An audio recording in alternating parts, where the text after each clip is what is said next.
Munro ডক্ট্রাইন ছিল যুক্তরাষ্ট্রের একটি গুরুত্বপূর্ণ পররাষ্ট্রনীতি। এটি 1823 সালে ঘোষণা করেন প্রেসিডেন্ট জেমস মনরোয়। এই নীতির মাধ্যমে আমেরিকা ইউরোপকে একটি স্পষ্ট বার্তা দেয়। বার্তাটি ছিল, আমেরিকা মহাদেশে নতুন করে উপনিবেশ স্থাপন করা যাবে না। কোনো ইউরোপীয় শক্তি যদি হস্তক্ষেপ করে, তা শত্রুতামূলক কাজ বলে গণ্য হবে। তখন লাতিন আমেরিকার অনেক দেশ স্বাধীনতা লাভ করছিল। যুক্তরাষ্ট্র চাইছিল তারা যেন আবার ইউরোপের অধীনে না যায়।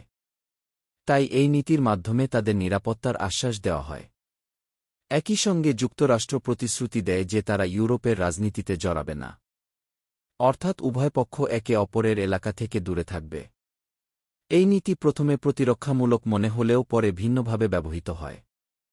সময়ের সঙ্গে যুক্তরাষ্ট্র পশ্চিম গোলার্ধে নিজের প্রভাব বাড়াতে থাকে। অনেক ক্ষেত্রে তারা এই নীতিকে হস্তক্ষেপের কারণ হিসেবে দেখায়।